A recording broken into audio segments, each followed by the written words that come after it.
Hello, everybody, and welcome to a wonderful bonus episode of Trials and Trebuchets. I am your host, Luke, and joining me are these chuckleheads. Hi, my name is Ben. I'll be one of the players of this lovely game that we are playing today. And I'm the second person that is apart from Ben and Luke in this show that you are listening to. My name is Carla. I'm the third person if you count the players, and the fourth person if you count Luke. My name is Sarah. And I am the fifth and final player of this Fifth player? fun little... I'm a player too. Well, No, you're not. Player number one. you're technically... Okay, honestly, the DM plays so many characters. play. Don't they also I count play as the in game this? too. I have to They have are the fun. they're the But ultimate they're literally player. called And- non-player characters. And this week on Trials and Trebuchets, That means he instead of- breaks all the rules. Instead of doing anything else, we're going to be playing a wonderful game called the Absolute Ultimate Baking Championship by the wonderful Kaylee Ponder. This is a very simple, easy, fun game. All it needs from you is a loving imagination and a hankering for food. I do not recommend you play this on an empty stomach. It seems like a horrific idea. It's very simple. You roll to make your character and their speciality. And then in the actual game, it follows very simple bake-off rules. There is 3 rounds. You roll before playing every single round to determine what the dish you are making is. You then roll a d6 to determine the efficacy of your bake. On a 6, nothing goes wrong. 3 to 5, you have some complications, and we'll get into that later. And on a 1 to 2, you fail, and you must describe how your bake is ruined. And based on how well you do, you get dice added to your basket, which are used for the final round, where you just roll all the dice in your basket. Whoever gets the most dice, or whoever gets the highest number, gets to win. There's an additional lovely rule of if someone's bake sounds absolutely scrumptious, you might award them another die for their basket. That's about it, right? It's super simple, super easy. Yes, super easy. Yeah. Awesome. Super easy. I am excited. Yeah, I get it. I am excited. Can you not hear the I'm enthusiasm? excited because I use eggs in my baking. It's been so long. We have to play now. All right. So let's get into it then. I am terrified because I put tea in my baking. Ooh. Sounds really good. I thought you meant like tier, like as in tier of a cake. I thought tears and tiramisu. Oh my. I thought Tyr like the Norse god. I like that we all had different interpretations. Carla is really a Rorschach test for all I of like us. how one of them had nothing to do with baking, Luke. Oh, That's what you think. Anyways, we find ourselves in a very dimly lit, small, stubby little room somewhere deep in the mountain citadel of Nog Toldir, the dwarven city, and we are in a court session. I need each and every single one of you to very quickly provide me with a clan name for a dwarf who is a part of this scene, very kindly. Oh. A first name and a clan name, please. For some reason, my brain just said Ginger. My brain just said Yarglyph. Yargriff. Okay. Yeah, Yarglyph. Okay, Does it okay. still have to end in tar, or it can be No, anything? it can be literally anything. I'm gonna, by the way, split that name up into Yar as a first name and Glyph as a second name. Yes. Jurgen Beer Breath. Jurgen Beer breath. Okay, Ben, please give me a dwarf name. Christoph Yeastbeard. Okay, very Yeah. similar. Oh, hell yeah. We have some stereotypes about dwarves in our mind that we should really start to let go of, guys. There's like a trend here that Yar Glyph does not fit into. One of these things is not like the other. Carla? He was like the first one who walked in and he realized he didn't match the rest of the group. Carla, can I have a dwarf name? Curly. Curly. Oh, hell Okay. yeah. Is that his? That is both his name Full and his name. clan No, name. Yes. I wanted that to be the first name. Well, Curly Fried. Curly is now the name. So we have in this scene there are it's a very small cramped courtroom because there are 4 people standing before a council of judges. These people are 4 dwarves, the dwarf Yarglyph, the dwarf Jurgen Beerbreath, the dwarf Christoph Yeastbeard, and the dwarf Curly.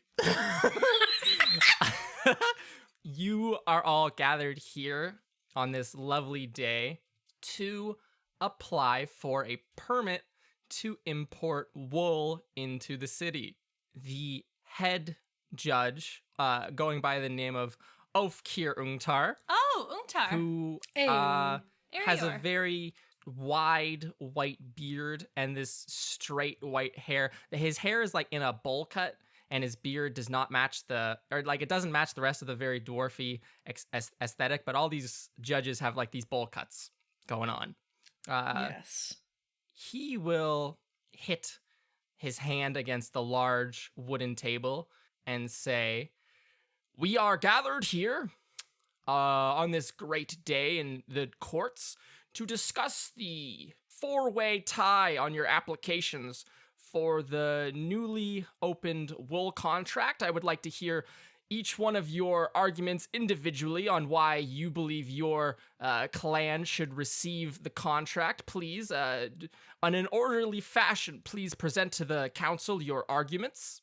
And I would like each of you to play the dwarf. I know I didn't say Oh, this. no. I apologize. I would like each of you to play the dwarf that you had suggested the name of. Ah, shit. The clan of Beer Breath demands the contract. We are the hardest working people in this entire city, and it's extremely important to us that we expand our economic prospects. These other people, with great respect to them, do not have the stock and quality of hard-working spirit that we do. Now that's just absurd. Don't take this beer breath You hear a nosy giant nonsense slam dwarf. on the table, and the head judge says, "Now listen here, Yeastbeard. There'll be none of that disagreement in this court. I said calm Aye. and orderly." The blood feud goes untouched another day.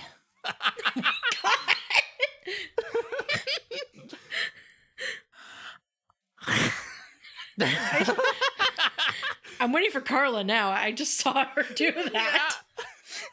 She pinched her nose and took I'm a ready. really big breath, and then we were all waiting with I'm great ready. anticipation.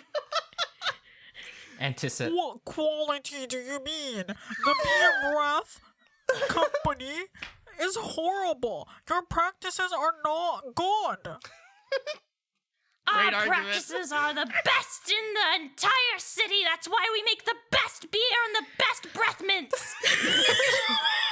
The breath mints that taste well, like clearly beer. it doesn't work because Yeasty there still smells bad. That's true. Yeasty must not use our products.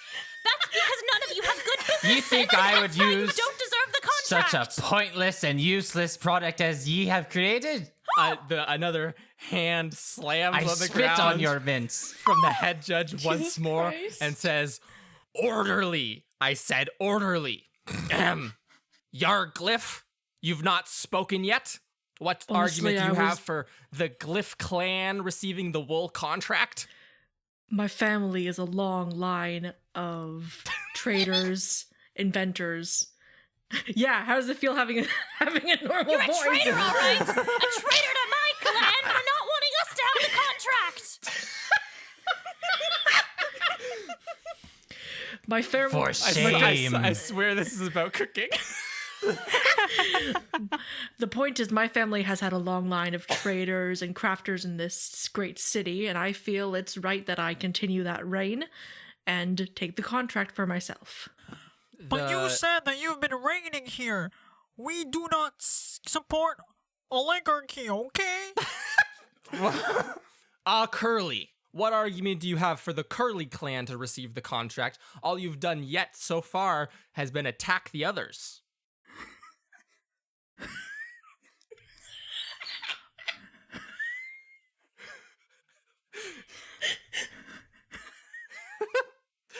For those not present in the room, Carla is just holding her nose and giggling.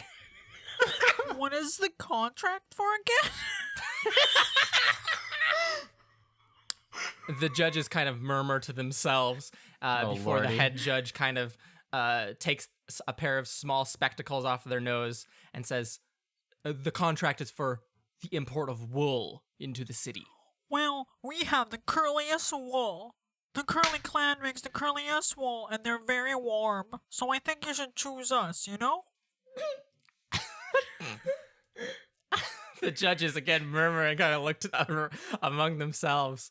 The head judge reclines in his seat, hands steepled in pensive thought, before leaning forwards again to address the four of you, and will say, I don't suppose there's any way that the three of you would just cancel your requests for the contract so that this can be a simple and easy legal procedure? I don't know about the rest of them, but I Fortunately, will no. be keeping my hand on the contract, if you will. Everyone else here is either in a blood feud or they don't know what they're doing here. Clearly, I'm the best candidate, but I will wait until you make that decision. I'd rather die before I give up my contract. You don't have the contract yet. Yet. Yeastbeard? Beer breath? The Yeastbeards aren't quitters, and neither am I. I'm There's sticking a with reason our this. tenacity has made us the greatest manufacturers in this entire city. I will bring this tenacity with me to gain this contract. I'm not even sure if there's any tenacity left in that thick skull of yours. Oh, you'll see how tenacious we are. Tenacious and being scummy at that. The judge, Oh my God. once more, hits their hand on the large table and will say, well, it would seem that we are at a crossroads here, where none of you wish to resign from this application, Certainly. and yet we only have the one contract Slowly available. pulls up Whisk. There's only one way to change this. It sounds to me like we must invoke the ancient right You don't of Colosseum of Cuisine. And the walls fall away from this room, and so does the ceiling, revealing all of you to be an immense sand-filled Colosseum. Millions of dwarfs cheer at the top of their lungs as Were the they walls just hiding in there? What is collapse. this? The ancient competition hasn't been invoked for hundreds of years. People just go to court hoping that one of these days there'll be a cooking show, I thought it was a myth. and this day it paid off. You see all of the judges, except for this one head judge, that's probably like 17 people, just descend into the ground as with all of the other tables in the room. Everything kind of just disappears as the room collapses. Only this head judge is kind of sticking around, and then the four of you. And the judge, instead of wearing their normal large regalia, judicial clothes, big fancy golden puffy clothing with a big cloak on it, now is wearing a very sleek, stylish, almost television host outfit, and is holding a large speaking horn up to their mouth, and will say to the crowd, welcome, everyone, to the 75th ever Colosseum of Cuisine! And the crowd erupts into cheers and yells. Oh, go Cuisine. Hi, Mom! And the judge turns to these four dwarves who are not in your control anymore, my lovely players. Oh no. And will Gargle it say, now. now let's meet your contestants, your representatives on the battlefield of food. And out from a small portcullis in the side of the Colosseum, and it's like an actual big stone Colosseum. If you're imagining the Colosseum, you're imagining the right thing here, except just imagine it in a mountain. Out from this portcullis walk four figures. Who emerges first to be to introduce themselves to the masses? Sarah, Who walks out first? I can walk out if you want me to walk yeah, out. that's what I'm saying. I'm saying who's your character? Yeah, friend? so this dwarf woman with blonde hair and a really tall beehive and long fake nails and heavy eyeshadow, who's just grinning from ear to ear, walks out. She does a ginormous wave to everybody. The crowd erupts into happiness, just cheers. The judge walks over to you, holding up a second horn for you to speak into the crowd for, and will say, "What's your name?" Hello, everybody! My name is Linda Butterbeard, but you can just call me the Queen of Cupcakes. You may not like the monarchy, but you're gonna like the buttercream. My business is everything. I sold my home. My horse moved into a tiny little home, poured it all into baking. Now I sleep on a bed of hay, and I have the highest quality ingredients on the continent. Queen of Cupcakes.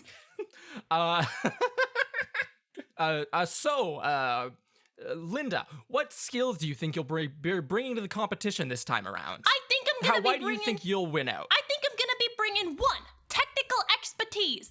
2, lots and lots of experience. I've been making cupcakes since I was barely a baby. I could barely walk, but I could fold in some eggs whites into a fucking cream and make it light and fluffy and delicious. You know I can do this. I'm gonna win. I don't care about the result of this dumb contract, but I do care about making the greatest cupcakes this side of the continent. Queen of Cupcakes. Oh, wonderful, wonderful. Linda, please take your place at your cooking station. you. It's a wonderful day to have you here in the Colosseum. It's a pleasure. Up next, contestant number 2, Carla. So what walks out and people what people see what walks out and what people see is another dwarven lady who is very prim and proper, walking very straight and sort of, I have business to do here. She has short black hair, sort of imagine like in Ratatouille, you know, the chef there, but sort of in a form of a dwarf. Okay. The judge will, or I guess at this point, host Ophkir will hold up the speaking horn for you to grab and say, "Contestant number 2, it's a pleasure to meet you. What's your name? Could you introduce yourself to the crowd?" Hi, my name is Ingrid, and I am a baker from Nogtoldir. It was wonderful to meet you, Ingrid, a hometown hero, if you will. What skills do you think you'll be bringing to the competition today that'll give everyone else a run for their money, or a run for their wool, as you'd have it, and the crowd laughs loudly? As most people know from this town, I make the best biscuits and gravy. And I'm a professional, and I'm a professional. I studied at the ECCP, the Institute of Salem Salamander Incorporated Sansol Informal Biscuit Baking Institute. That's a mouthful. That is quite the mouthful, Ingrid. Please take your position. Wait, before I go, your mouth will be full with all my delicious baking because it will be so delicious. Oh, I'm so excited, Ingrid. Please take your place at your cooking station so that we can begin shortly. All right, up next, contestant number 3, Sam. Yo, what's up? Who walks out? How best to describe this thing? Out comes a, I would say middle-aged dwarf. Her hair is, like, you can tell that her hair is barely being held in the 2 buns on the side of her head. And it's like really, it's like thick and brown. And she looks like she's been in the sun a lot. Like, she has spots all over her arms that are hanging out. And she's wearing like an apron that looks a little bit too big that says, "My mom's a rock star." And she just looks like really happy to be here. Contestant number 3, what's your name? Well, my name is Orla. I am a dwarf from, how's the best way to put it? I don't know quite the name, but it's about 500 something that way. I'm so sorry, I've traveled so much. I am the mother of 6 beautiful children, if I'm allowed to say a quick hello to them while I'm here. Absolutely, feel free. Hello, children, and us, the actual human beings listening to this wonderful thing, see that the camera pans very quickly over to 6 small dwarven children sitting in the front row of the Colosseum. And she starts like waving over to them. She's like, "Mommy loves you, girl. Loves you so much. I'm gonna win this for you." Aw. Now, Orla, what unique skills are you bringing to the competition today? So far, we've had 2 very confident competitors join us. What about your skills do you think is going to give you an edge? Well, if there's one thing I know, it's how to please people. I spent so many years baking potions and health items into baking goods and everything so that my party wouldn't die. So I like to think that I know how to handle picky eaters and I know how to handle picky kids. I know you're all very picky, but mommy loves you so much. And while I might not have the Well, that's experience quite- of my competitors, I like to say that I'm very confident that I can do my best. Well, I look forward to your delicious home-cooked meals, Orla. Please take a position over at your cooking station while we meet our final contestant. Contestant number 4. Please come out. Ben, Yes. who comes out? Oh boy. So the first thing that you hear is the sound of plapping feet, like little feet, and the clang of what it sounds to be like a beer bottle. And no. out from the portcullis, there is this short blue kobold Yes. who has Yes. 2 really thick, long whiskers that go down from his snout. He's got like a really wide head fin. And there's a beer bottle that's stuck on his tail. Excellent. And he walks out, the- look like he's wheeling a cart full of what appears to be various alcoholic beverages. Host Oakford holds the voice horn in front of your mouth and will say, "Contestant number 4, what's your name, friend?" Me, Riff Raff. Eh, Riff Raff Riff-raff. wave to audience Yes, and shiny glass box. the the host waves and everyone's like, "Oh my gosh!" and is clapping, but not as excitedly. Like they're kind of like, "Are we supposed to? Are we supposed to?" Now, Riff Raff, what unique and odd skills are you bringing to our competition today? Quite the wild card, if I have to say so myself. You really stand apart from the crowd here. What do you why do you think you're going to win today? Riff Raff, lovable cook back home. Me no secret of spicy water. Tasted many. Well, I look forward to trying out your cooking, Riff Raff. Make your way over to your cooking station, and we'll just begin in a jiffy. So, all of you are standing at your cooking stations. It's a probably like 10-foot long wooden bench. It has all of the different utilities that you would need to cook anything your heart desires. And you're just completely you're probably facing each other, so it's making almost a square. And then in the center of your square is a table at which all of the wool contract applicants and the host are sitting. And the host, also known as the head judge, but also right now the host, Ofkir, is going to be spitting, like one of those little bingo, like the hell bingo yeah. selector. Like the wheels? What is it? Like a raffle wheel? Yeah. Like Yeah. a raffle. Yeah, one Dun, of those. dun, dun, dun, dun, dun, dun. Y'all know the thing. That's not. Yeah. With a bunch of little It's the bingo cage. the bingo cage. Yes. Before finishing to spin and then selecting one of the things. We're gonna go around in this is out of character. We're gonna go around because everyone gets to roll before we start each of the rounds. I need everyone first of all though, just to see what order we're gonna be selecting the rounds in, to just roll a d6 for me, please. All right. 2. Highest Okay. goes 2. 2. Okay. 5. 3. Okay. Sarah and Carla re-roll. 6. Whoever goes highest. Okay. 2 again.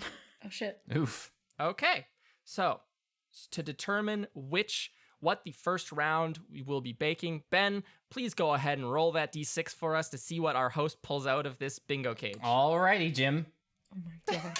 That's Oh, boy, howdy. Looks like we landed on a 6 there. Okay, the host will pull out a small a small ping pong ball that says seasonal bake upon it, and will hold it up to the crowd, who will all gasp. Host Oafkir, gosh, that's difficult, will then hold up the speaking horn to his mouth and say, looks like we've got ourselves a difficult first round. Contestants, here in the first round, you'll be using all of your skills to produce a wonderful delicacy, a seasonally baked item. Up to your discretion, anything you desire, just the best possible bake you could produce. You'll have 30 minutes, so we'll begin in 3, 2, 1, go! Ding, ding, ding, ding, Okay. ding. Ding, ding, ding, ding, ding. Which season is it? Do you say this after we've begun? No, I'm asking Oh, you. what season is it? Linda would know. right now? Sarah doesn't. What exactly is a let's- seasonal bake? Let's say that it is... What makes sense for a wool contract? That would be like spring. Let's say it's spring. Ooh, okay. All right. So since Ben rolled the item, Ben, you will have the longest amount of time to choose what you want for your seasonal bake. Okay. So we'll begin with Sam. Can you please describe your bake and how you're baking it for the lovely springtime bake? Why did you choose me first? I'm going to make. Oh God. Let's cut out the next like 5 minutes of me trying to think of like what seasonal bake means. Listen, I'm just saying, all recipes is right there. Shut up. Okay. I'm going to bake. And please describe it in the most scrumptious detail you possibly can. Oh God. My brain went kaput. My brain just farted. I can't.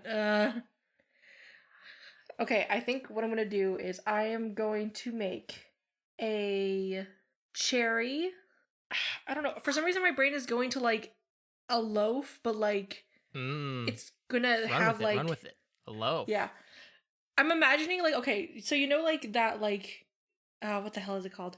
I don't know what it's called, but it's like you cut it and it's like a swirl on the inside, but it's like a fruit filling. Oh heck! Like if there's I was yeah. literally watching Bake Off today that they made that, and now I can't remember what it's called. Oh no.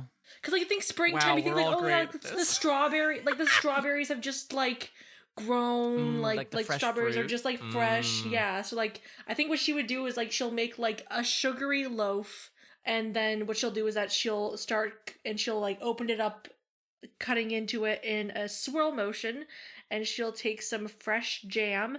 I think she'll actually like take strawberries and like actually make a jam herself. Like she spent enough time in the Excellent. wild that she knows how to make like quick like Jams and preserves. mashes and everything like that. So she like oh, excellent. yeah, so she puts that in. She makes maybe like a cream cheese that's a little bit maybe like a little bit what's the right word? I think tart, maybe a little bit strong, and like she'll put that in too, so that gives a bit of a kick, so it's not completely sweet.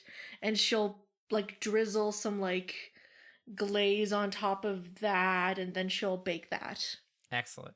I also want to remind everyone, if something I don't does know if that sound was what you were tasty- looking for. Sam, it was perfect. I also want to Okay. remind y'all, if someone says sounds scrumptious, you might award them a die to put into their basket. And so the way this is going to work is we're all going to go around and describe the food, and then I'm just going to make you guys roll, right? Okay? Mhm. Does that sound okay to everyone? Yes. All right. Sarah, what is your bake? What's your springtime bake? I thought you'd never ask. Is it a cupcake? Okay. What I have made for you today is a serving of cherry blossom cupcakes. Why? Spring is the season of cherries, and cherries are the fruit of love, and I love being the queen of cupcakes. The icing for these cupcakes is a red, white, and pink buttercream swirl. The red red's a delicious cherry, the pink's raspberry, and the white's a beautiful vanilla. When you cut into the cupcake, it is a light, tender sponge. But wait, there's something inside. What could it be? It's a hidden prize buried in the middle. It's a little cherry blossom made of fondant. It's delicious. Everything's delicious. That's because I'm the queen of cupcakes. Okay. And so you set this plate of cupcakes down on the judging table. Ingrid, what does Yes. Ingrid make for her springtime bake?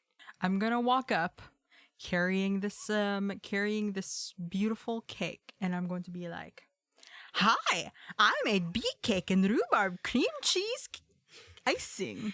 And so this cake, wait, Did you say bee cake? beet cake. Oh. No, she said bee cake, the insect. I decided to do the beet and the rhubarb because I feel like during the spring we forget about them. We keep on thinking about cherries, we keep on thinking about strawberries, but what about the vegetables? It's all about fruit. So here I took some beet and I juiced it and took all the juices out and mixed it with a batter. And I added a little bit of sugar because I don't want it to be too sweet. I want it. My accent is falling apart.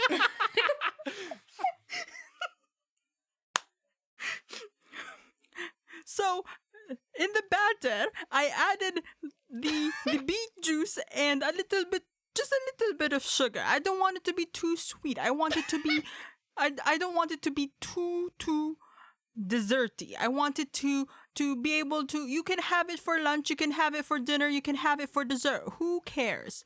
And in order to make the cream cheese, I took some rhubarb and I peeled it a little bit and I soaked it in water. And I used this grinder. It's not a machine because machines are not a thing yet. But I used that mortar and pestle to squeeze it very, very, very finely. And I mixed it with this cream cheese icing. It's from the goat from Mr. Wooly. From Mr. Wooly. I got some nice fresh cheese curdling so that I can make this cream cheese, and I added some rhubarb. That's why it's the color of rhubarb. Okay.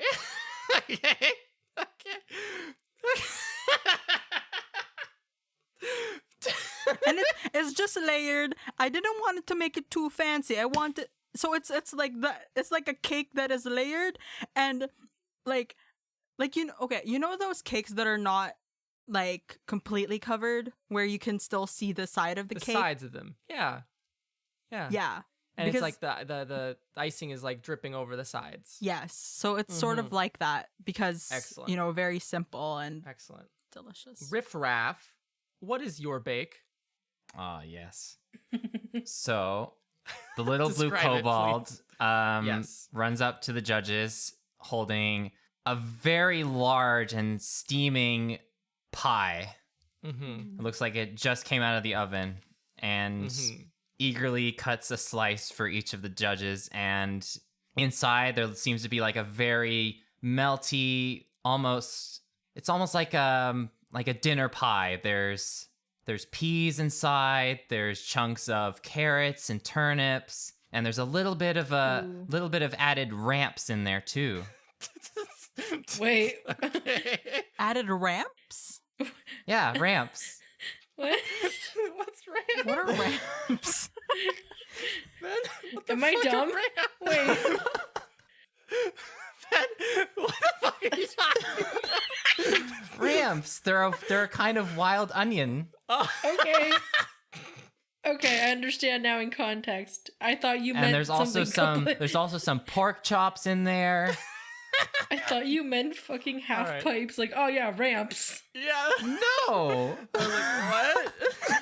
Okay, so everyone please roll your dice. Remember to add a die if you used your specialty or it ties into your class or contestant skill. Oh, and you let want us me to know quickly what tell you the got. story? So it's like rolling with advantage, right? You don't add the two numbers, you just take the highest roll? Yeah, I think so. Yeah, okay. Yeah, take the die with the highest score. All right. Okay, because I did remind people that I was the 6. queen of Yes. cupcakes. That's all right. Actually, no, that's bad. I Wait, got which a way is 1 good or and a bad? I 4. forget. I got a You wanna roll 3 and a high? 4. You want to roll I got a high. 6. Ooh, so Nice. okay, Ingrid. You roll 1 die, right? Unless you reminded someone unless you name dropped a restaurant that you worked in because you're the master pastry chef, or you used your specialty, then you just roll 1. Yep. Oh, then. Okay. I got 3. Okay, so if we have a 6, a 3, and a 4 and a 4, Yeah. is that correct? Okay, so Orla, your bake goes perfectly. Please add 1 die to your basket Yay! for a total of 4 die. Yes. Everyone else, something goes horribly wrong, but you may wager up to 2 dice from your basket to try and save your bake. Describe how you attempted to save your bake and roll the wagered dice. Okay. Riffraff, please start us off. What went wrong? What went wrong? I think what happened was I did not add enough seasoning, so there wasn't enough. no. It was almost sort of bland in very like bland, in the yes. filling. So to save it, I added 2 shots.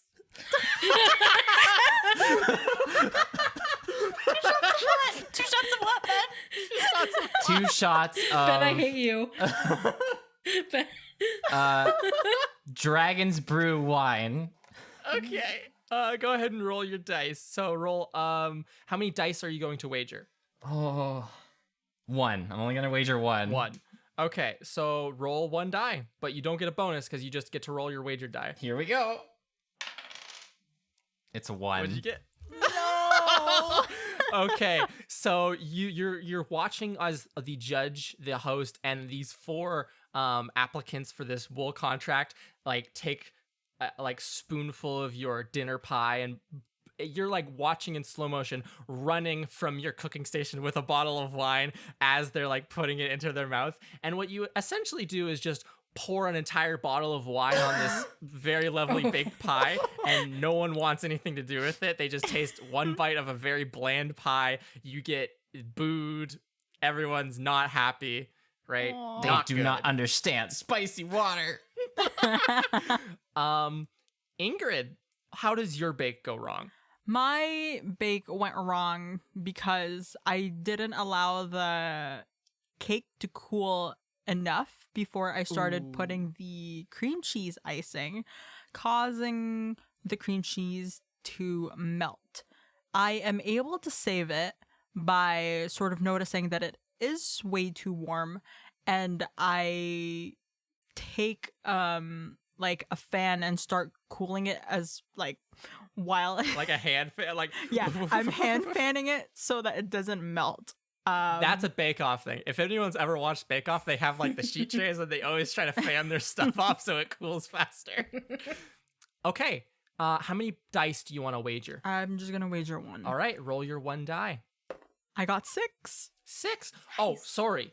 Ben, you also lose the die that you Yeah, wagered. bye-bye meaning dice. that you only have 2 dice in your basket. All right, Ingrid.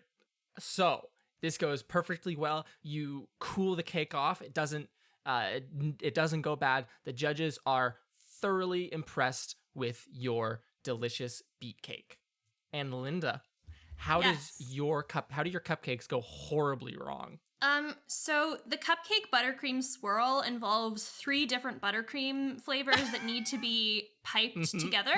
I think that it is a really hot spring day, and I think that the actual butter in the buttercream is starting to melt, making a not very nice texture.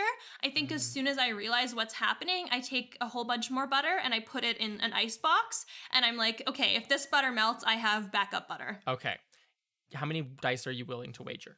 2. All right, roll your 2 dice. Take the highest. 1 is a 2, 1 is a 4. Okay, so the buttercream initially does not work, but you can use your backup butter. You probably only have like a couple moments left before the time, your 30 minutes. You guys only had 30 minutes to do this first round. Before this 30 minutes is up, you probably only have like 3 minutes left to pipe out a bunch The of... timer's ticking down. You see yeah, all those yeah. shots of the chef's cooking, and you're like, what are you doing? Get that on the plate. Move, you donkey. And like you finish the last one, and right as the host goes, all right, and that's time, right? And deliver it, and everything goes well, and they seem to really like it. One of them, probably Curly, looks like flabbergasted when they bite down and there's a piece of fondant in the center, but you don't know if that's a detractor for points. All right, what a wonderful round. What a wonderful round. What a wonderful round. The host, Mr. Ofker, will, after they've kind of deliberated for a few moments, will stand back up, and then all of you are probably standing side by side in a small line, watching the table, and he'll first walk up to you, Riffraff, and say, now, Riffraff, how do you feel about this last round? Do you feel like you could have improved on any of your techniques, seasoning? What went wrong there?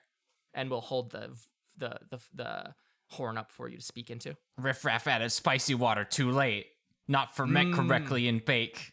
The timing. You got the timing was wrong. Yes. And then Flavor not unleashed.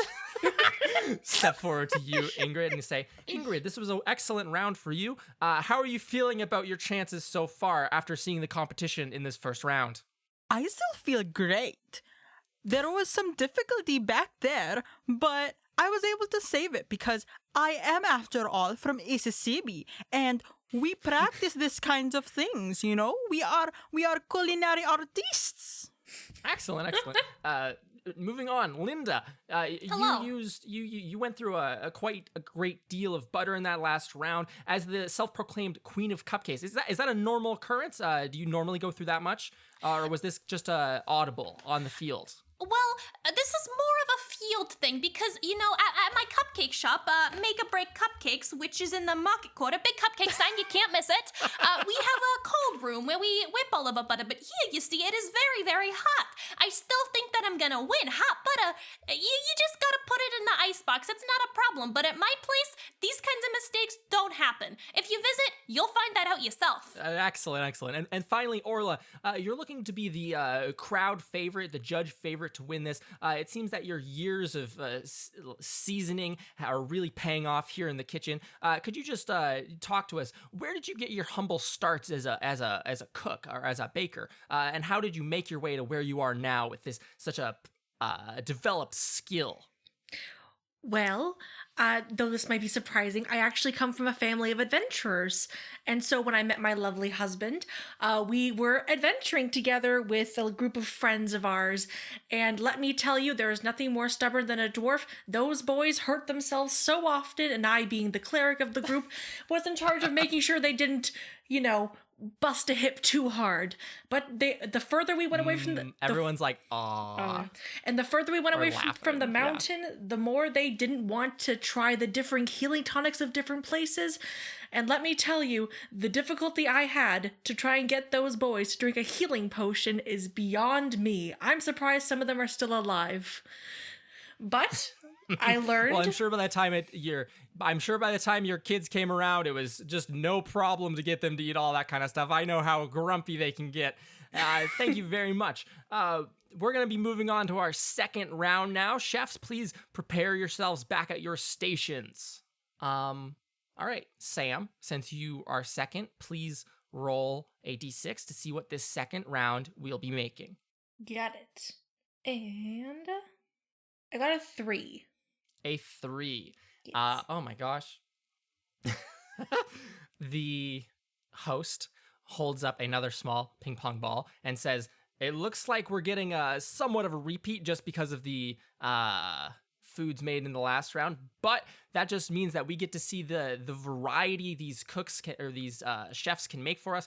This round will be the cake round. Please bring to us your largest cake that you could possibly create. You'll have an hour.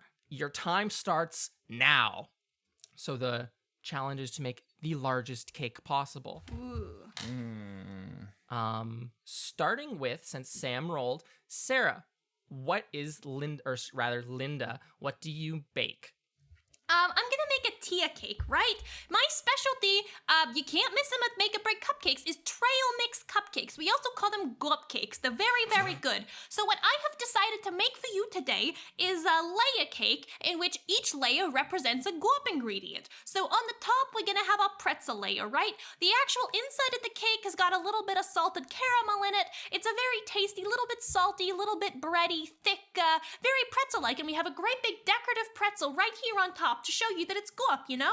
The next layer is gonna be the chocolate-covered candy cake. The actual outside of the cake is completely coated in beautiful little, we like to call them M&Ms, because, you know, we got the mixed, and they're my favorite.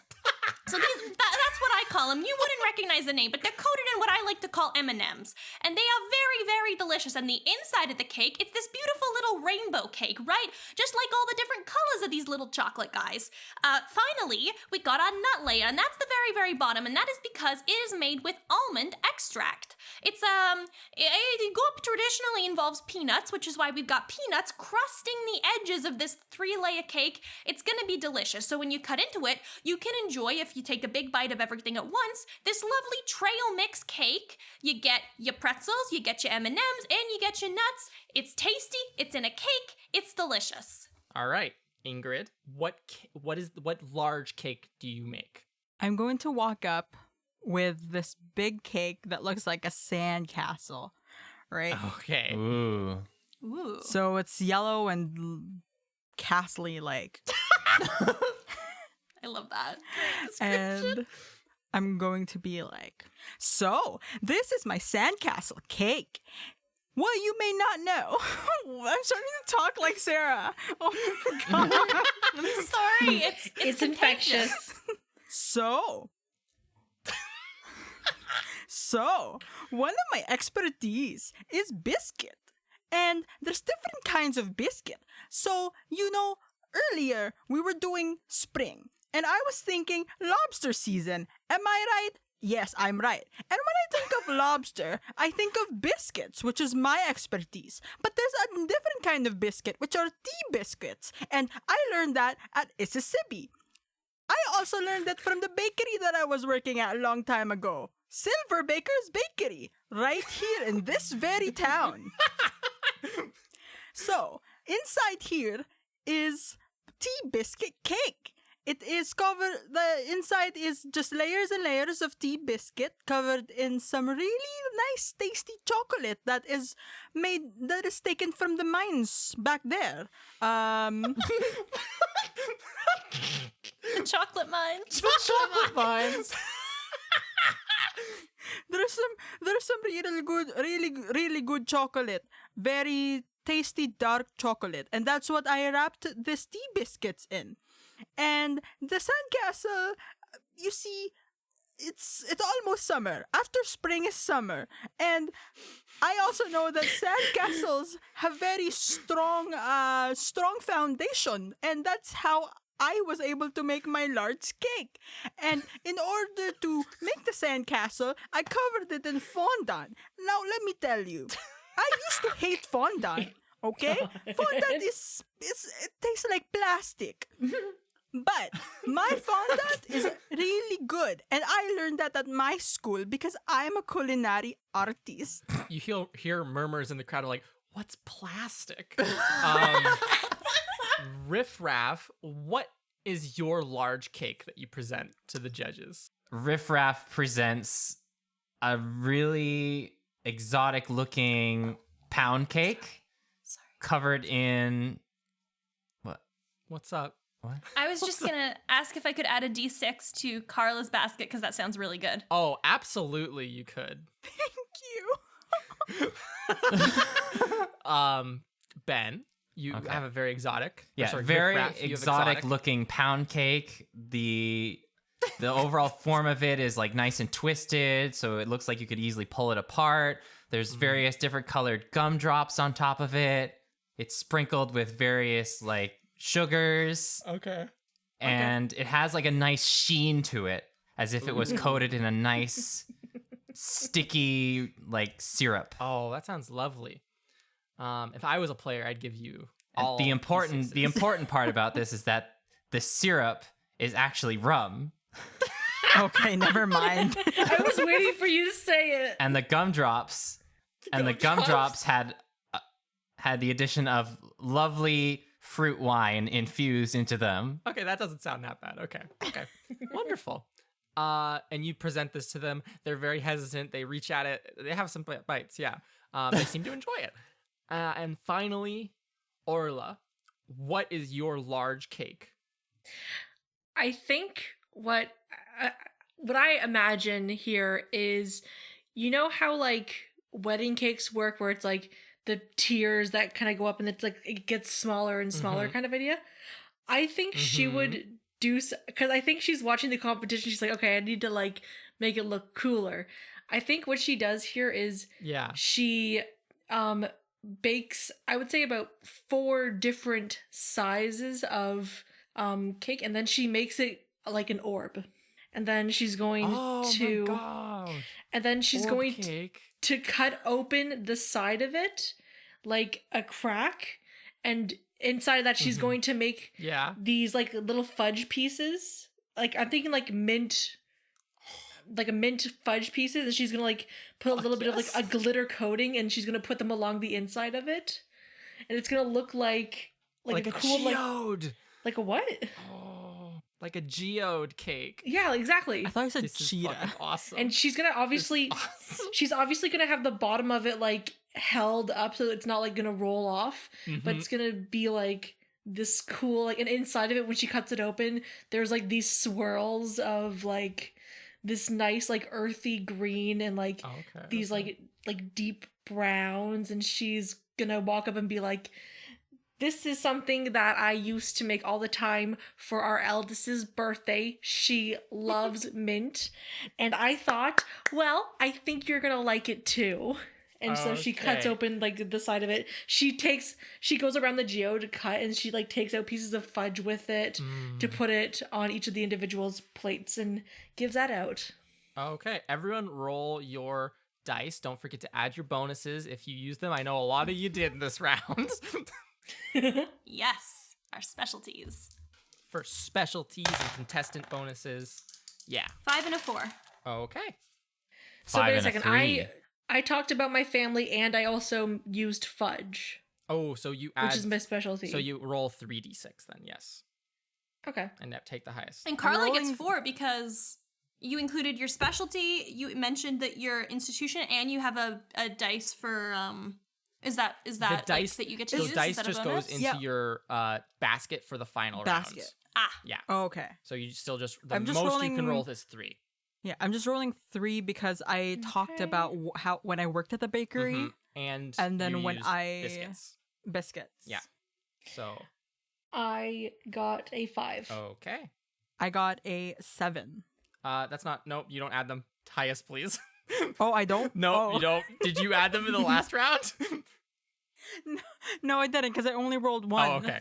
What did you get? I got a 4. Okay. Riff Raff? Uh-oh. I got a 5 and a 3. Ooh, everyone, something goes horribly wrong. So let's start from the top. Linda, what goes wrong? Linda was waving to the crowd, right? She's really into this. This is a great opportunity to promote her business. And because she was so distracted focusing... Oh, and she's been doing a great job of it. Yeah. Yeah, and because she's so distracted and focused on the crowd, she forgets to put on oven mitts when she reaches for her cake. No. And it hurts. She yanks her hand back and the cake falls out and it gets really misshapen. Okay. So what do you do to fix that? Or save it? She's going to take a knife and sort of shave off the outside layers that are misshapen. So it, after rinsing her hand with cool water. And so she decides to basically just cut around where it is misshapen and make just a smaller top pretzel layer for her cake. How many dice are you wagering? I'm wagering 2. All right, go ahead and roll Worked 2 for dice. me last time. So it must certainly work this time, right? 1 and a 4. Okay, just barely once again, you have saved your bake.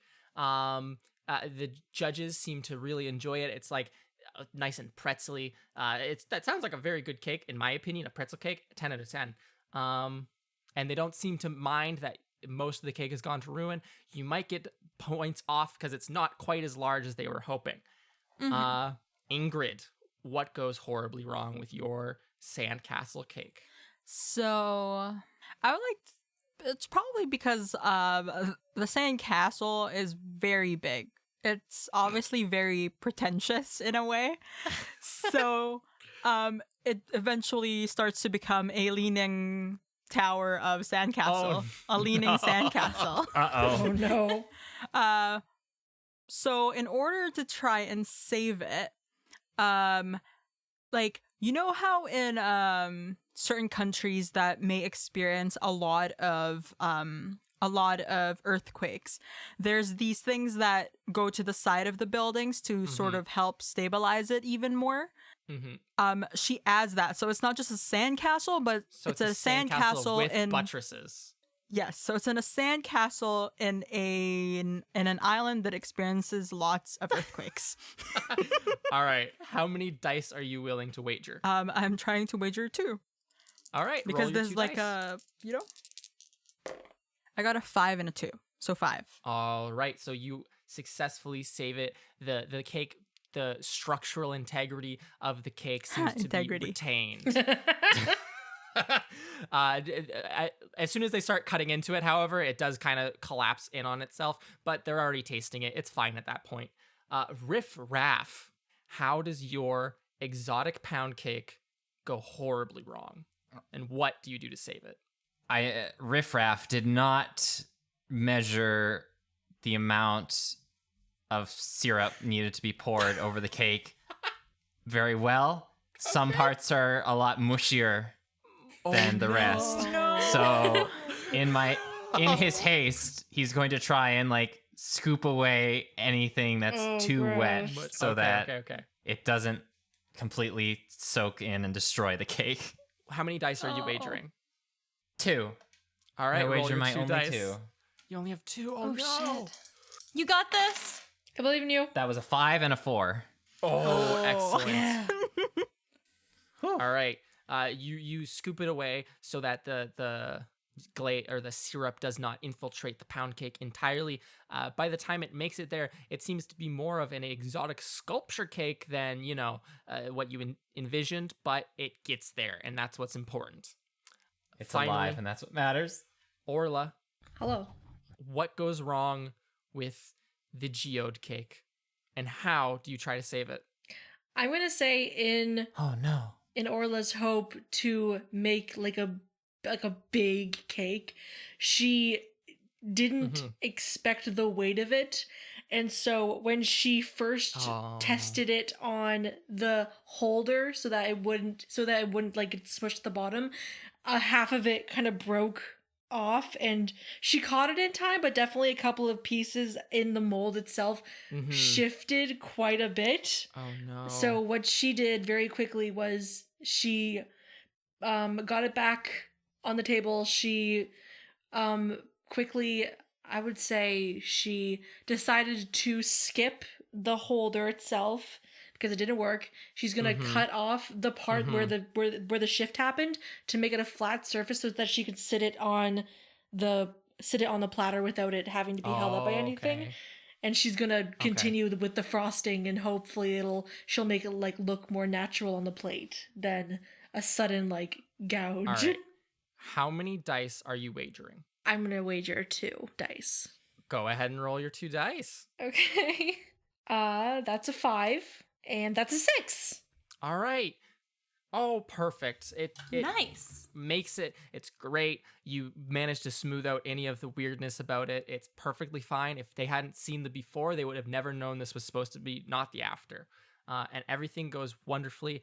The judges, the wool applicants seem to be loving this. They love eating cake. They seem to be really enjoying it. In the meantime, the host will go along and interview the lot of you, starting with you, Ingrid, and will say, "Now, Ingrid, typically biscuit skill only it encompasses the skill of making biscuits to go along with gravy, a kind of savory biscuit. What kind of expertise do you have that allows you to make such excellent tea biscuits as well?" Well, you see here, we learn a lot of different kinds of biscuits. There's the savory biscuit, right? The one that you're talking about, the one that goes with lobster, the one that you dip in, the one that you dip in butter. Butter. But There's also other types of biscuit. The one that is eaten with the tea, like with the royal tea. Get it? Oh my god. And the expertise comes from the fact that I studied at a baking institute, one of the best baking institutes in Agia, yeah, I in Agia, right? So I think that I definitely had a strong foothold here because of my expertise in biscuit, and I wanted to use that. I wanted to spread the word of biscuit. Am I right? Would you say that biscuits are your bread and butter? Moving on. Riff Raff, you have a need to put so much alcohol in all of these things that you're creating. Now, what drives this need, this artistic passion, if you will? Where does this come from? Riff Raff loves spicy water, spicy fruit juice, put it in everything. Make things taste mwah. Cannot make food without spicy water. Excellent. I think you'll be very popular here. Linda, an important Hello. question that we the judges discussed for a moment. You proclaimed to be making a gorp cake, but have not included any raisins. Could you care to explain why? Well, you know what they say about raisins. They're very contentious, you know? Now, if I'm making my glop cake, at my own baking institution, then people are welcome to order them because they know there's raisins. But I figure you, the judges, you might not like them. Think about an oatmeal raisin cookie. For some people, it's their favorite cookie. For others, it's the worst thing in the world. So for me, I decided I'm gonna play it safe. I'm gonna leave it out. I want to make a cake that everybody here enjoys. And since you didn't choose the cake, you're not paying money, you're not a paying customer, I know that you didn't have the option to say no to raisins, and I wanted to be very considerate. Thank you. I support wonderful. that. And Orla, it's very ambitious to go for a spherical cake. What drives you to just break out of that mold that all the other contestants seem to be stuck in? Well, I have to be honest, after the first round, I saw what I was dealing with and I realized I had to push the envelope a bit. I will admit I may have overestimated a little bit, but in the end, I know for a fact that I did my best. Yeah, excellent. Yes. Now, just all the chefs back to your stations while we the judges deliberate for a second and then choose the third round bake, which falls to you, Sarah, to roll a d6. All right. Drum roll, please. Roll to 1. Okay. Oh. So, that's fine. There's no bad rolls in this game, except for when you're Lies. seeing how good the bake was. But to determine the bake, there's no bad rolls. Okay. So, the host, Mr. Ofkir, will hold up a ping pong ball, this time one which says non-fruity pie, and will say, the greatest challenge yet. In our third and penultimate round, the contestants will be tasked with baking a non-fruit-based pie. I do not envy them. What a difficult task. Contestants, you have the next 45 minutes. Your time begins now. And since Sarah rolled, Ingrid, what is your non-fruit-based pie? Okay. So coming from the high of making the biggest sandcastle cake to ever exist in the prior round, Yes. I was thinking the bigger the better. Okay. And I decided to sort of explore and make a very extravagant pie crust. And the pie crust is just, made of normal dough. It's not going to be a dessert. It's just going to be some normal pie crust. But this time I'm going to sort of slant the pie instead of it being just like a full-on like full on dish. So one side will be higher, the other side will be lower, and it will like Okay. be curving down. Sort of like think of a slide. Like those Okay. slides in water parks where it's like there's like a flat and then a dip again and a flat. So it's Like sort of like that. wavy. A wavy. Oh. And inside this pie, I decided to choose multiple types of meat, different kinds of meat pies, because I was like, okay, one thing that I haven't showed off yet is my gravy, which is one of the best things that I have that I can make. So with the gravy, I put different kinds of meat, lamb, pork, chicken, beef, and a couple of vegetables like maybe carrots, broccoli, mushrooms, just like stuff like that. Okay. Excellent. And riffraff. Oh, sorry. I just Sorry? want to say the top is also egg washed, so it's very okay. Okay. Riffraff. What pie do you bring to the judging table? Riffraff this time, after learning from his past mistake with the previous pie from round 1, Yes. he has decided to go with a much more simple pie. The crust is light and fluffy, pretty easygoing this time, and it's a lovely chocolate orange cream pie Okay.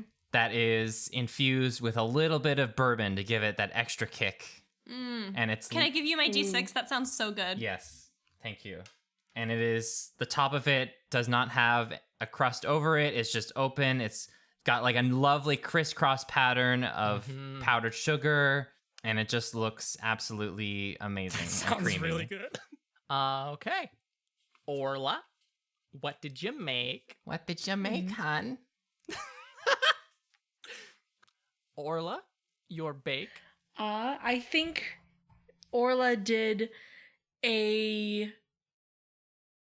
Let me think. I think she would have done like a shepherd's pie, Oh, but like with a dwarven twist. Oh. Like she made a very like savory pie crust for the bottom of it, and she put peas. She put a little bit of homemade gravy in there. She cut up some. I think she would use chicken for this. She put some chicken.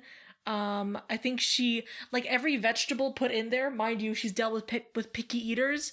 They are thin pieces, but there are a couple of like bigger pieces, so that not only do you get like a smooth texture, but every once in a while you get like a hearty carrot piece. And so I think, and she put like maybe like some green beans in there, and for the top of it, she put mashed potatoes. Oh, excellent. And she made them like super smooth and creamy. And she like made them like a bit of like a swirl where it comes kind of up a little bit in the middle. And she baked that, put like a butter like glaze on top of it to let it like really like soak in like the juices of like what it is. And then she brought it over and cut. Sam, I'm gonna give you a actually- D6 for you that You get one. a die for hearty me. slices.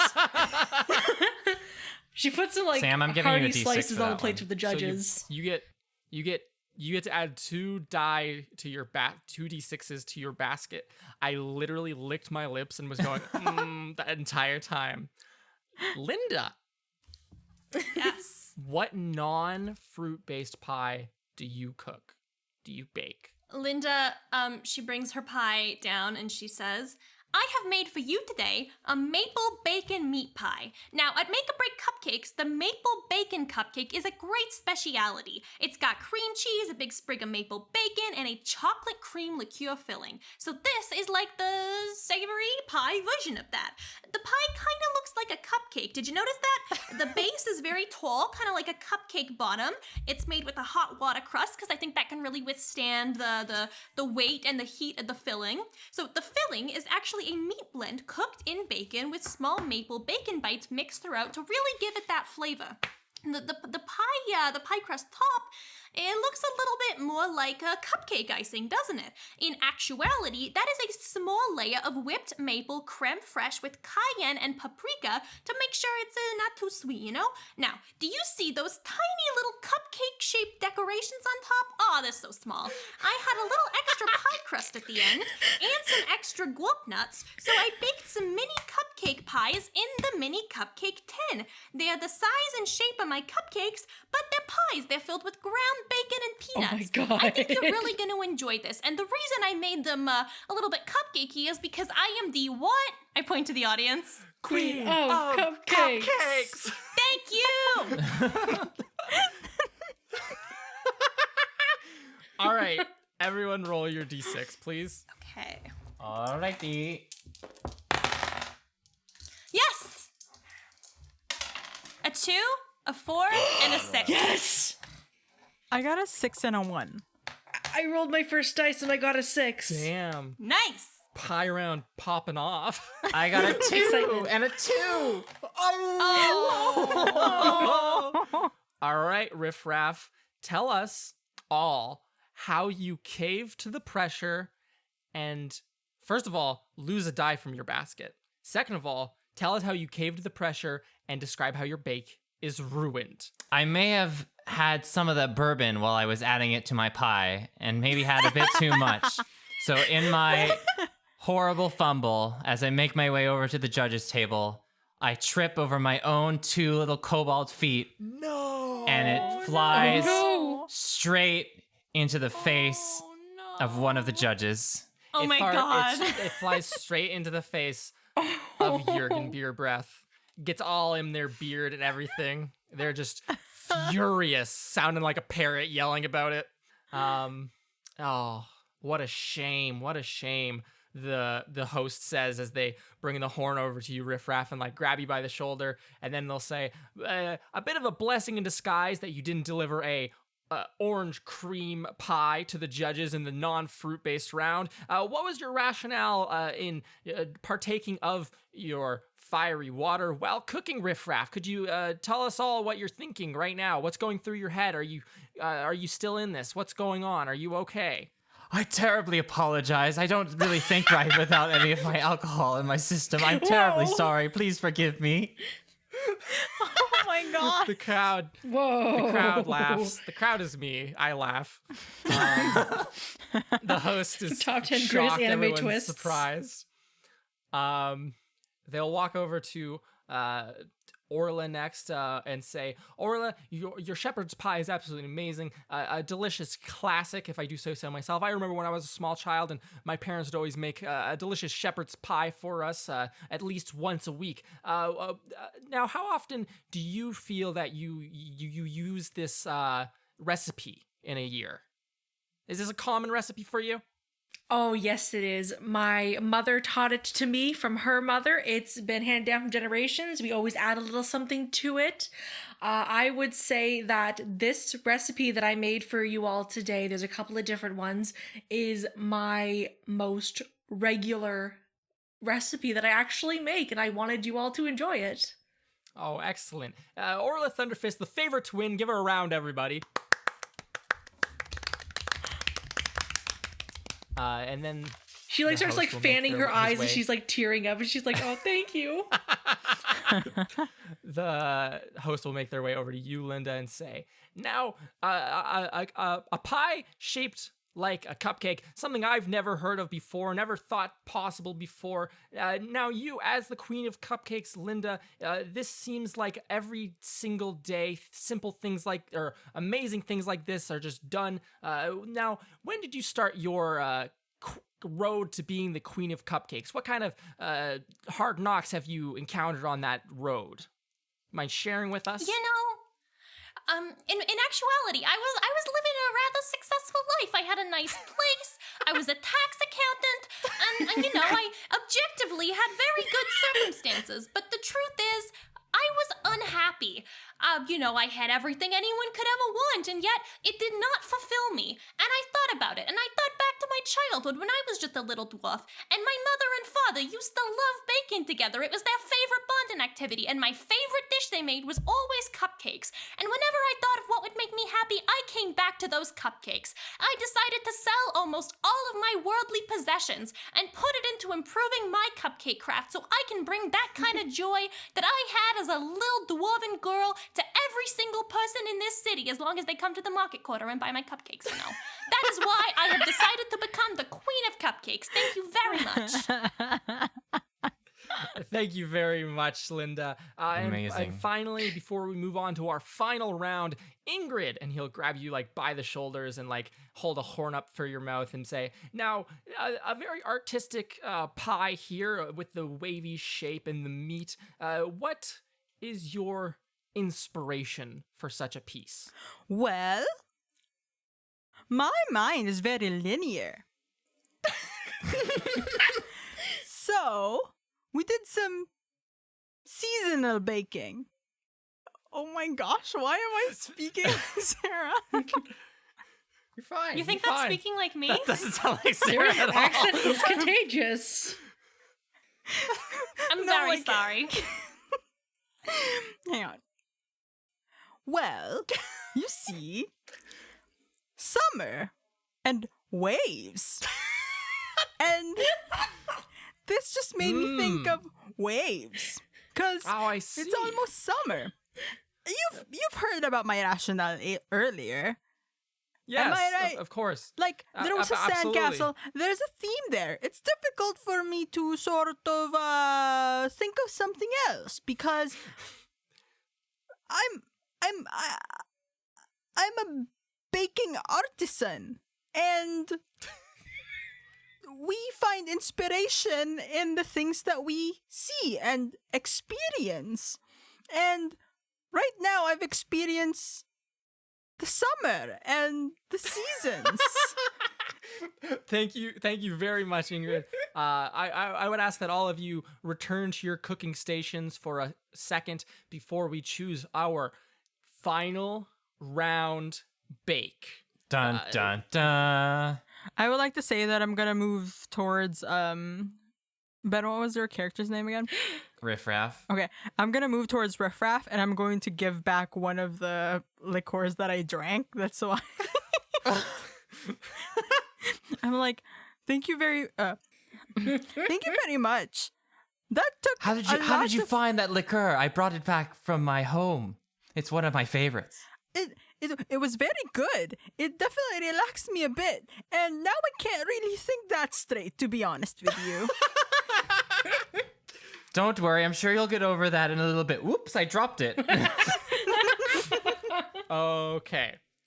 And now, Carla, if you wouldn't mind rolling a d6 to see what our final round bake will be. Here we go. I rolled another 6. Re-roll it, please. I rolled a 2. Oh, excellent. Oh. All right, the host will stand up with a final golden ping pong ball from a different bingo cage. This one, a gilded bingo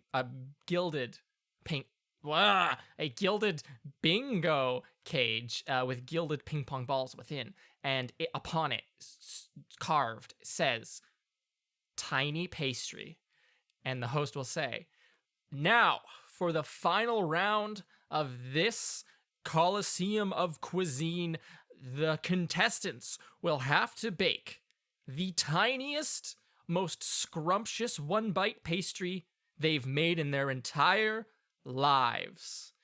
Let's see what they'll make. You contestants, you have 20 minutes. Your time starts now." And so, we start baking the tiniest, most scrumptious one-bite pastry. Riff Raff, Yes. what do you make? Using my small cobalt brain that is also may or may not be under the influence of alcohol, I decide to create one bite croissants drizzled in chocolate sauce, Excellent. accompanied with the slightest dollop of fluffy strawberry whipped cream. Oh, that sounds really good. Okay. Orla, what is the tiny, scrumptious, one-bite pastry that you concoct? Orla is going to make her specialty, which is fudge. And I think what she's going to make here, given what people have eaten thus far today, I think I'm going to go with actually an idea that the Queen of Cupcakes had, salted caramel fudge. And I'm gonna cut them up in. It's not even gonna look like cut up fudge, like like the little like squares. She's gonna like mold a couple of pieces of it to look like those like Hershey's Kisses. She's gonna mold them into looking like that, and she's gonna put, and on top of, she's just gonna put like one like I'm trying to think of a good like garnish to put on top of it that is both edible and not too strong of a taste. I'd say she like takes like she takes like a little like shaving of maybe like maybe like a little bit like a nutmeg. Just kind of like sprinkles like the tiniest bit on top of each like piece, and she presents that to the judges. Excellent. All right, Linda, what is All your right. one-bite scrumptious pastry bake? Well, when you said tiny pastry and I heard it, it was all I could do not to laugh, because, that's my specialty. You ever heard of a 2-bite brownie? A cupcake with no icing. So, I used some foil to line my little mini cupcake tin to make it even smaller. These are tiny, what I call sunflower cupcakes. See, the tops of them are yellow, with a giant chocolate chip in the middle to look like the eye of the sunflower.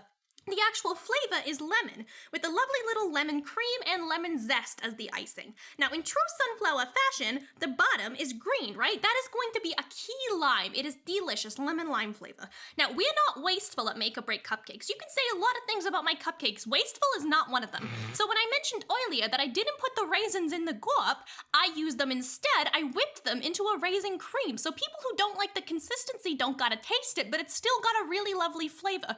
I have used this cream to coat the eye of the sunflower made of chocolate chip to give you a really delicious lemon lime raisin cupcake that looks like a beautiful sunflower. I hope you enjoy. Shit. That sounds... All right. And finally, I said earlier, don't listen to this episode if you're hungry. I ate literally right seconds before we started this show. I am very hungry after listening to all these foods. Good thing we have some frozen cookie dough in the fridge or in the freezer. I'm also gonna give a dice to Sarah for that one. Oh, Yeah, thank you. that was good. Ingrid, bring us home on this one. What does Ingrid make for her one-bite scrumptious pastry? Well, you see here that this is one bite. And when I think of one bite, I think that it must kick a punch with one bite. Am I right? Can't argue with that. And since this is also the last bake of the day, I decided that it needs to be very think of a end of a chapter, end of a book. It's the closing statement. So I decided to make something that I've never really done before, but I watched someone make it at the bakery that I worked at as a young culinary artiste. And this is called the opera cake. Opera cake is, as you can see here, it is a almond sponge cake that I soaked in coffee syrup. And the coffee beans are also from this town, so supporting local. Am I right? Yeah. Woo. Yeah. And then Says the crowd. and then I took some of the coffee in order to make this delicious buttercream. And so the cake is soaked in coffee, and it is layered using coffee buttercream. And to top it, I put some chocolate ganache. The chocolate is also from the mines, which I also used earlier in this competition. And to top it off, something to add a little bit of a kick, because it's I like kicking, I added I added one raspberry on top. It tasted I tried it earlier because I made a little bit more, and it was delicious because it's very coffee and chocolatey, and then there is this punch from the raspberry that is sour and sweet. Kick All the right. punch, you know. So, as you all hand in your final bakes, before you roll your dice, the host will go around and starting with Linda, will say, Linda, you've been a fierce competitor here today. What do you plan on doing, or what would winning today's Colosseum of Cuisine mean for you? Oh, absolutely everything. I really pride myself in my ability to make delicious cupcakes with quality ingredients, and this win would really provide the validation that I need. I intend on expanding Make a Break cupcakes to other towns. I could go all the way to Aphelion with this kind of business. I would love to bring my cupcakes to the entire world, and I think having the knowledge that these are cupcakes that people really do love and enjoy beyond just, the wonderful business that I've created would give me that motivation and drive to expand my business to everybody. Excellent. Ingrid, you've been quite enthusiastic today, explaining everything you've been doing. What would winning today's Colosseum of Cuisine mean for you? Well, I am a professional. I am a baking artisan. I make such great things because I did study at Mississippi, which is the best baking institute in Agia, and you can't compete with that. And if I lose to these people, they're very what's the word for it? Talented. But this is my craft. I was born when I was being birthed by my parents, and I was kicking out. Oh my god. Yes, continue. They fed me my very first biscuit and gravy. This is my lifestyle, and I have to win, or else my entire life is a joke. Jesus. Okay, I very much for your sake hope that you come out successful here. Riff Raff, my young friend, my small friend, what would winning today's Colosseum of Cuisine mean for you? Riff Raff wished to share Cobalt baking style with all. Riff Raff hoped Shiny Glass Box and audience spread word of good things about spicy water You're not and drunk Cobalt anymore. cooking style. It lasted 2 seconds. He has takes so a little sip blood from that it- like a bottle. He has so little blood that it just goes through my his God. system like a tap. All right, it's gone. Looks like it's very watered down excellent. liquor. I mean, like with And- the level of liquor that he drinks, he probably needs like. Yeah, how much of the Very high alcohol is tolerance. left on his cart, honestly? All right, and finally, before we get around to the final judging, Orla, fan favorite, hometown hero, what will winning this Colosseum of Cuisine mean for you? Well, in all honesty, I love to learn from others. And watching everyone baking today has given me such inspiration. I'm a hometown mother.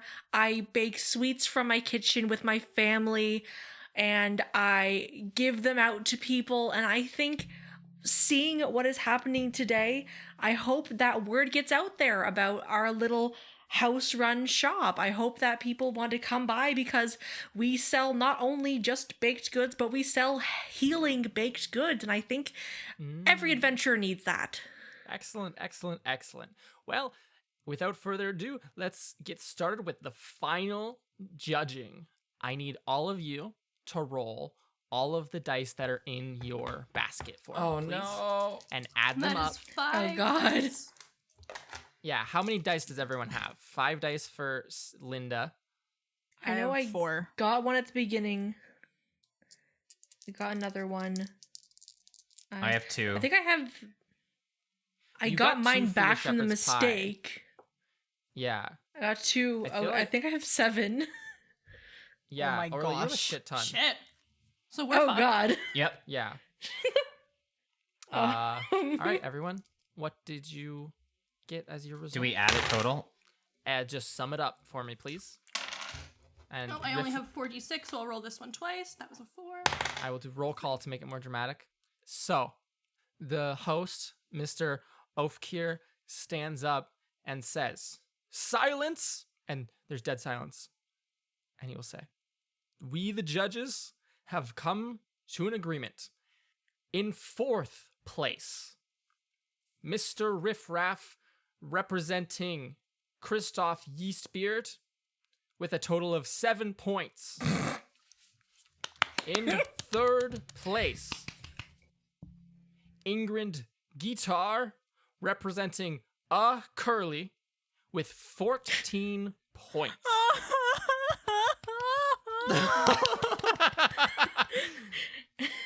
In 2nd place, so close to winning, Linda Butterbeard, representing Jurgen Beer Breath, with That's 22 understandable. points. And everyone give it up for our winners, Orla Thunderfist and Yar Glyph, with a total of 25 points. What an excellent competition today. Orla's crying, just saying she's crying, and she's like fanning her face again. The host will make it around to, we kind of already did to tell us what you're doing next. The host will go around, starting with you, Linda, and say, Linda, how do you feel about losing today? Are there any long-lasting psychological consequences of this, or do you feel like this is a Jeez. perfectly fine outcome? You came so close to winning, but still so far, so much to learn. You know, it was very unfortunate. I was really hoping to take the competition today, but if I was gonna lose to anybody, I'm glad it was Orla, because she made some real quality dishes today. I'm not gonna stop baking. I'm gonna keep, maintaining my cupcake shop, and I hope that everybody does the same. But I'm still disappointed. Next, Ingrid. Same question to you, Ingrid. Now that you've lost categorically, how do you feel about your ongoing culinary career?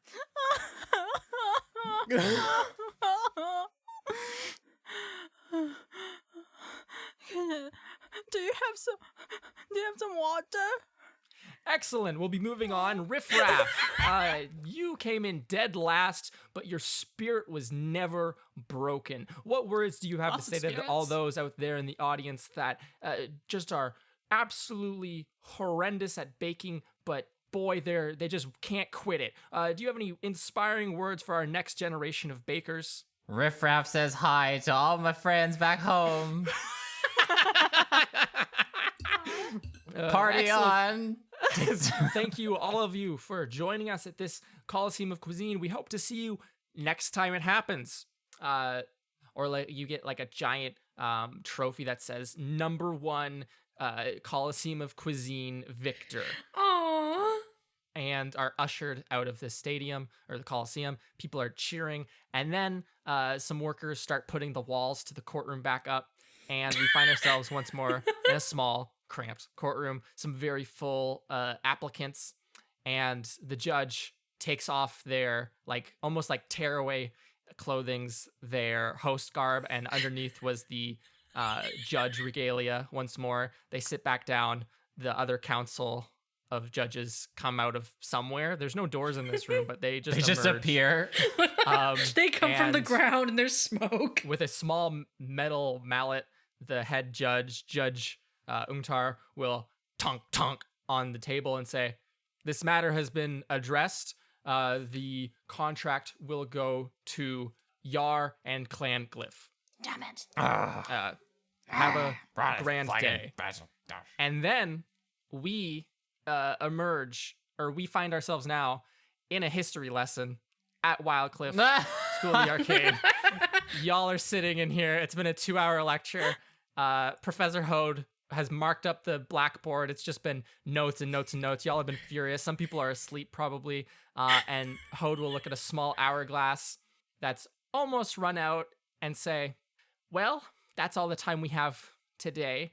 This is the brief overview of the dwarf judicial system as it was in the past 50 years. One of these Colosseum of Cuisines hasn't been called in more than twice in that time. It's a very interesting and exciting turn of events, but just truly unjust, unlawful, a disgrace to judges and the law everywhere that they would do such a foolish thing, but quite fun to read about in the history books. I hope all of you enjoy reading about it this Sunday, as you have assigned reading from page 730 to 820 on the entire events that we've discussed today in class. Have a wonderful day. This will be on the exam.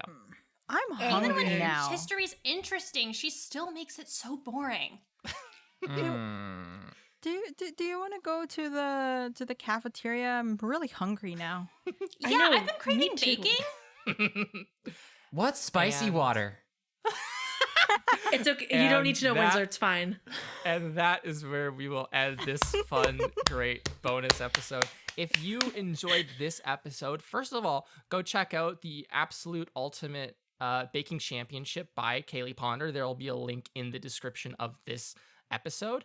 Also, if you want to vote or hear these episodes early, next time we do a bonus episode, we always put the vote up for our patrons, and this episode is made possible thanks to all of you. We appreciate your donations for us. We appreciate your love and support that you give us out of pure generosity, pure kindness on your parts. We appreciate you. But yeah, if you want to vote on the next bonus episode or see these bonus episodes early, go and donate to our Patreon. We have an Instagram and Twitter at Trials and Trebs that you can check out for teasers, for art, for all that kind of fun stuff. And a review on Apple Podcasts would be really outstanding. It helps other people find us. It helps the show grow and more people discover it. Or if that's not up your alley, just tell someone about the show if that's more your speed. And if not, just keep listening because we appreciate that just as much. That's it from all of us. We'll hear you next time, or we'll not hear you, but you'll hear us next time an episode comes out. Thank you all for listening. Bye. No, but we can hear you if you're on Discord. Bye. We can hear you if you're on Discord. Oh my gosh, Podcasts are Discord, bye. secretly a two-way Discord, radio bye. station. We can hear you all laugh. Okay, bye. Bye.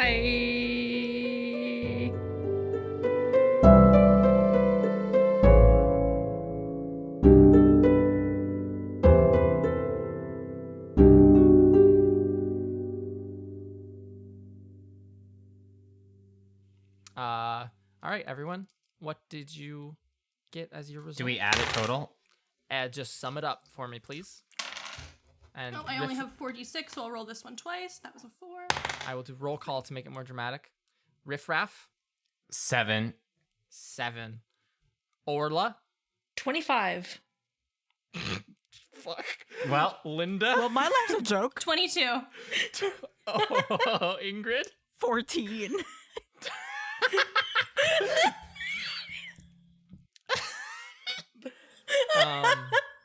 Yes. Oh, yeah. But then I'd have to cut my life's a joke. yeah. Or I could just put that You can always still. put it Yeah. after. You Yeah, can just yeah, put it yeah, after she okay, says okay. a roll. All right. Aw.